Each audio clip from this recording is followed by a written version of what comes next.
Apa nih? Kakakku pernah disiksa setiap mau hubungan intim. Sekarang udah cerai. Ternyata waktu pacaran suka KDRT. Ya Allah. Wow, itu sih mungkin aku nantinya bakal seperti itu kali ya. Kalau misal aku nanti tetap berjalan sama dia, tetap jalin hubungan, mungkin ya akan seperti itu juga.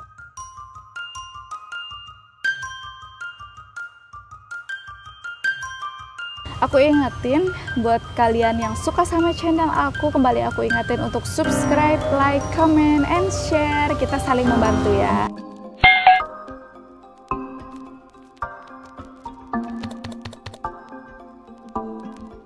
Hai guys, balik lagi nih sama aku Gadis di channel Keluarga GI Official. Nah, kali ini aku sendiri aja dan aku mau bahas tentang kelanjutan cerita aku yang sebelumnya. Terus ternyata banyak banget yang komen dan ngalamin hal yang sama nih waktu aku tanya. Jadi mereka banyak banget yang kasih tanggapan ke aku dan mereka berbagi banyak banget cerita. Ternyata di luar sana banyak juga yang ngalamin hal yang menyedihkan kayak apa yang aku alamin gitu. Dan aku akan baca satu persatu siapa aja sih yang udah kasih tanggapan dari story Instagram aku waktu itu. Jadi banyak banget nih, kalian bisa lihat sendiri. Aku bacain satu-satu ya. Pertanyaan yang pertama adalah, Kak, ceritain lagi dong dari awal sampai Kak Gadis bisa lepas dari dia. Jadi awalnya itu aku kenal sama dia waktu aku SMA ya. Waktu aku SMA kelas 1 aku kenal sama dia ya, kayak PDKT gitulah.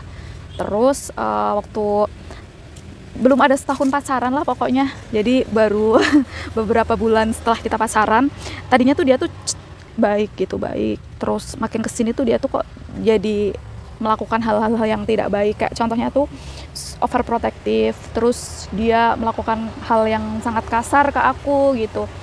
Dan itu bener-bener abnormal banget gitu. Kalaupun misal protektifnya sekedar ngelarang-larang gitu sih nggak apa-apa. Tapi kalau udah nyampe kayak ngancam akan bunuh, terus pokoknya melakukan hal-hal yang mungkin bisa dibawa ke jalur hukum gitu, jadinya ya itu sudah kelewat batas gitu kan. Sampai aku bisa lepas dari dia itu pada saat dulu guru-guru di sekolah aku itu benar-benar kayak nggak suka gitu kalau sama hubungan aku sama mantanku itu. Terus akhirnya salah satu guru BK itu nyuruh si cowok itu mutusin aku waktu itu, dan nyampe orang tuanya si mantan aku itu dipanggil. Ya udah gitu. Terus karena kita banyak kontra juga kan, terus aku bisa lepasnya dari dia itu dia selingkuh nyampe 5 kali sama cewek yang berbeda-beda. Terus sampai akhirnya aku ya udahlah gitu kan, ngelepas dia akhirnya gitu. Itu sih ceritanya ya. Ngelepas dianya pun juga nggak cuma 1 kali aku lepas ya, jadi kita nyambung lagi, terus putus lagi, nyambung lagi, putus lagi, nyambung lagi gitu. Nyampe aku akhirnya tuh bisa ada di titik dimana aku tuh ya udah lepas dengan ikhlas kayak gitu. Itu sih. Oke, langsung aja ke pertanyaan yang kedua guys. Masih suka ketemu nggak sih saya sama si cowok tai itu? Dulu waktu habis putus ya sering dong, kan kita masih satu sekolah gitu kan. Kadang ketemu ya kadang nggak nyapa, kadang nyapa gitu sih. Terus pas setelah aku kuliah itu kita masih ketemu. Awal aku kuliah jujur aja aku masih ketemu terus ya itu karena aku belum bisa move on mungkin ya. Jadi waktu awal pertama kali kuliah tuh aku masih ketemu sama dia. Terus aku ngerasa ya buat apa juga sih aku masih sering ketemu dan aku kayak masih sering kontak sama dia kalau akhirnya juga dia itu tidak baik untuk masa depan gitu. Sampai akhirnya udah aku lepas gitu. Aku nyoba, Ivan kan lagi deketin aku juga pada saat itu. Jadi ya udahlah, aku mencoba membuka hatiku waktu itu walaupun emang belum 100% bisa. Pertanyaan selanjutnya, kok bisa menjalin hubungan 5 tahun sama Mas Ivan tapi belum move on dari mantan? Sebenarnya itu belum move onnya tuh bukan yang berarti aku pingin balikan sama dia loh ya, bukan kayak gitu. Tapi aku tuh lebih cenderung ke kayak apa ya, kayak masih terbayang-bayang ya. Gimana enggak coba, kalian hubungan itu bener-bener disiksa setiap harinya, ngerasa kayak gak nyaman setiap harinya, itu kan ya cukup lumayan membekas sekali gitu kan. Gitu sih sebenarnya, bukan gak move on juga, cuman aku lebih berhati-hati milih pria untuk mendampingi aku selanjutnya. Itu sih sebenarnya, bukan karena aku gak move on ya.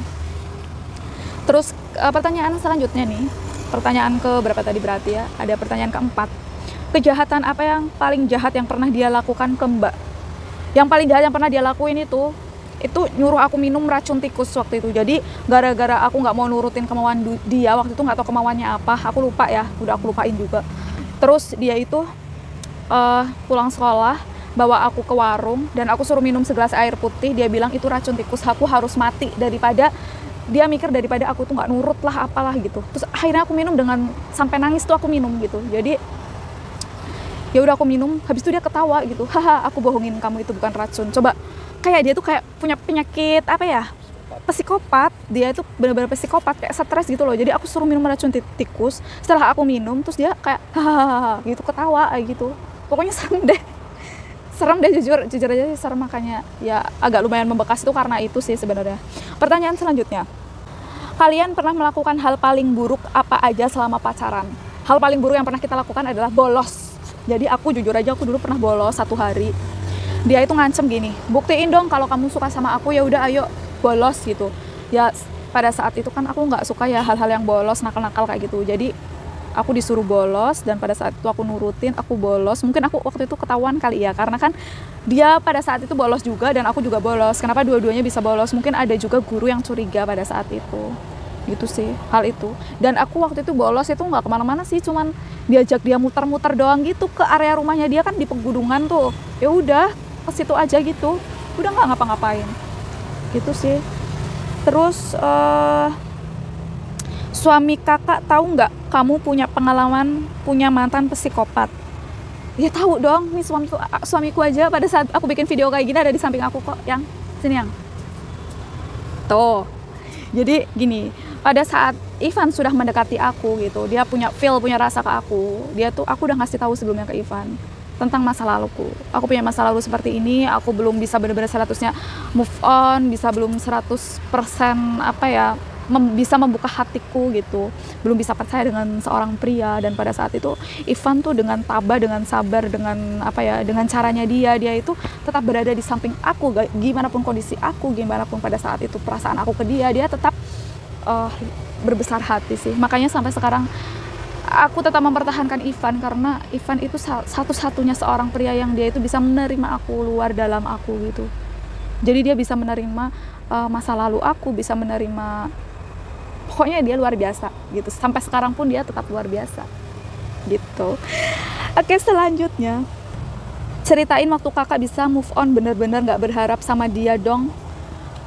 Ya gak berharap sama dia ya. Waktu itu aku tuh ketemu sama satu teman gitu, dia itu dewasa banget sih, tapi bukan Ivan ya, namanya itu Mahdi, Mas Mahdi, itu temannya kakakku.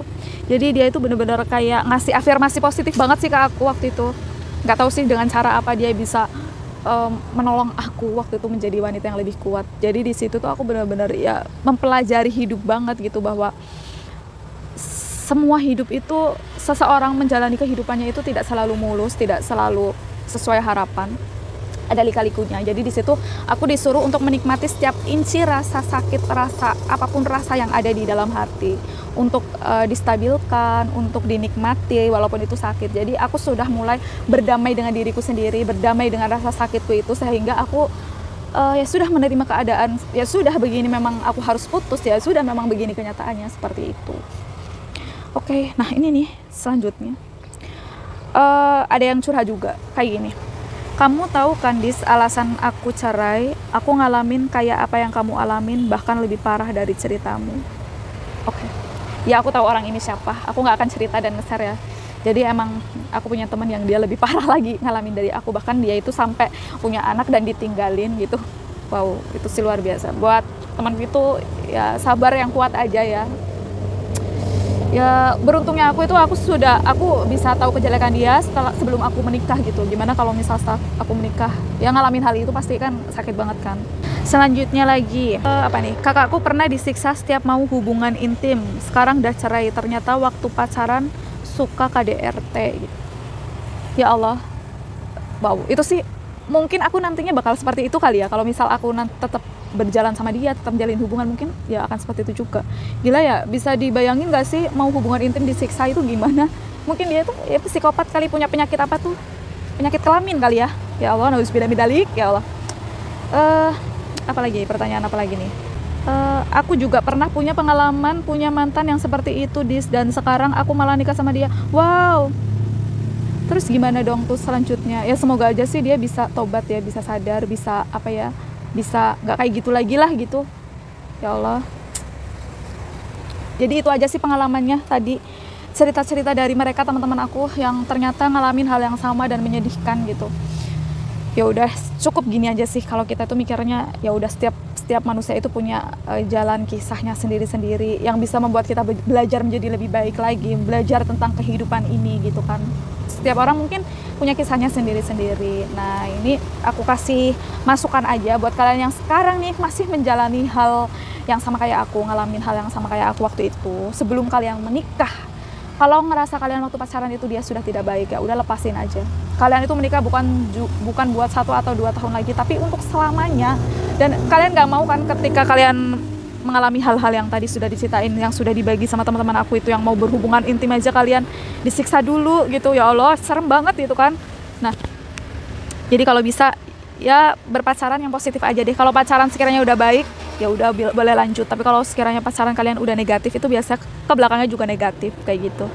Oke, sekian itu tadi sharing pengalaman aku dengan teman-teman aku. Nah, buat kalian yang suka sama channel aku, kembali aku nyetin untuk subscribe, like, comment, and share. Kita saling membantu ya. Dadah. Assalamualaikum warahmatullahi wabarakatuh. Sayang. Dadah.